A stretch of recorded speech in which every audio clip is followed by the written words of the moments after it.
Bonjour à tous, bienvenue dans cette nouvelle vidéo consacrée aux monômes et aux polynômes. Donc, en guise d'introduction, imaginez la chose suivante. Prenons un losange. Donc, un losange, qu'est-ce que c'est? C'est un quadrilatère possédant quatre côtés égaux. Petite remarque, un losange possédant quatre angles droits est un carré. Donc, voici un losange. Intéressons-nous à son périmètre. Donc on voit que quelle que soit la mesure du côté de ce losange, le périmètre de ce losange est donné par 4 fois son côté. Donc son côté, appelons C. Donc son périmètre est donné par C plus C plus C plus C, c'est-à-dire 4 fois C qu'on va écrire 4C.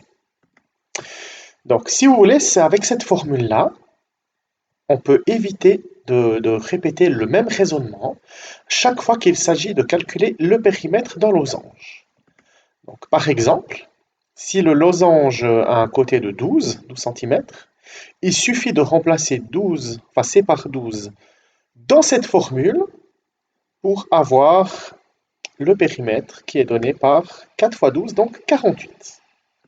Donc dans ce cas-là, on dit que C est une variable. Donc on voit bien que dans cet exemple-là, cela a un sens de travailler avec des lettres qui représentent en réalité des nombres, en l'occurrence le côté du losange. Deuxième exemple, on va former un rectangle en assemblant trois carrés identiques. Donc je vous rappelle qu'un carré il possède quatre côtés égaux, et puis que la mesure du côté de ce carré, on va l'appeler A. Donc voici le rectangle en question. Donc on a quatre carrés, le premier, le deuxième, le troisième de côté A. Donc si on veut calculer l'aire, chaque carré a pour aire côté fois côté. Donc on voit bien que si par exemple le côté du carré c'était 2, l'aire c'est donné par 2 fois 2, donc c'est-à-dire 2 puissance 2, ou bien si le côté valait 5, donc 5 puissance 2, etc. Donc on voit bien que quelle que soit la mesure du côté de ce carré, l'aire est donnée par le côté puissance 2, donc c'est-à-dire ici A carré. Et comme il y a 3 carrés, on fait fois 3, donc l'aire totale est donnée par 3A carré. Donc là, à nouveau, on voit bien que cela a du sens de travailler avec des lettres. Et puis ces lettres, je vous rappelle que ça représente un nombre. Donc tout d'abord, une petite définition. Donc une expression littérale, c'est une écriture contenant une ou plusieurs variables. Donc par exemple, 3x puissance 8. Donc ça veut dire quoi? Ça veut dire x si vous laissez un nombre.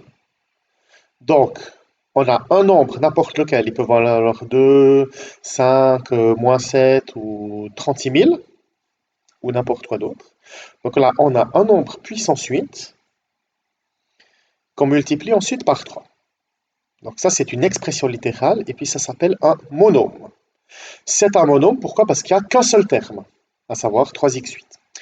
Donc le terme x, c'est ce qu'on appelle la variable. Donc c'est un nombre qui peut, ça veut dire que c'est un nombre qui peut prendre n'importe quelle valeur. 3, c'est le coefficient de x puissance 8. Et puis le degré de ce monôme, c'est 8, parce qu'on a la lettre qui est élevée à la puissance 8. Deuxième exemple, 3x8 moins 5y, ça c'est un binôme parce qu'il y a deux termes. Le premier terme 3x8, le deuxième moins 5y. Donc si vous voulez ici x et y, ça représente deux nombres a priori différents. Et enfin, 5x carré moins 2x plus 3, c'est un trinôme parce qu'il y a trois termes. Le premier, le deuxième, le troisième. Maintenant, lorsque le nombre de termes n'est pas précisé, on parle de polynôme. Donc, qu'est-ce que c'est qu'un polynôme? C'est une somme de monômes. Donc, vous voyez, quand il y a un terme, c'est un monôme. Quand il y a deux termes, un binôme. Quand il y a trois termes, un trinôme. Et puis, quand on en a plus, ou bien quand on ne précise pas, quand on veut parler de ce genre de choses, en général, on parle de polynôme. Le degré d'un polynôme par rapport à une variable, c'est la plus grande puissance observée par rapport à celle-ci. Donc, par exemple, le degré de la variable x, ben, c'est la plus grande puissance de 2x qui intervient. Exemple, 5x cube moins 3x carré plus 2x moins 9, c'est un polynôme de degré 3. De degré 3 en x, donc ici, comme il n'y a que x comme variable, c'est de degré 3 tout court. Maintenant, si on prend 3x4y moins 2xy5, donc par rapport à x, puisqu'il y a x4 et x, donc puissance 1, le plus qui apparaît, c'est le degré 4. Donc par rapport à x, c'est degré 4. Et puis par rapport à y, c'est de degré 5. Donc, des termes semblables, ce sont des termes qui ne diffèrent que par leur coefficient. Exemple, 3x carré y5 et puis moins 6x carré y5, c'est ce qu'on appelle des termes semblables. Donc en fait, si vous voulez des termes semblables, en fait, ça veut dire quoi? Qui diffèrent que par leur coefficient. Ça veut dire qu'ils contiennent les mêmes lettres et que chacune de ces mêmes lettres sont à la même puissance. Donc vous voyez que dans les deux, ici il y a x et y qui apparaissent. Dans les deux cas, le x il est au carré et le y à la puissance 5. De même, 3x carré, y5 et moins 6x5, y carré, ce n'est pas des termes semblables. Pourquoi? Parce que bien que les puissances 2 et les puissances 5, x et y apparaissent, le x, une fois il est à la puissance 2, une fois à la puissance 5, donc ce n'est pas des termes semblables.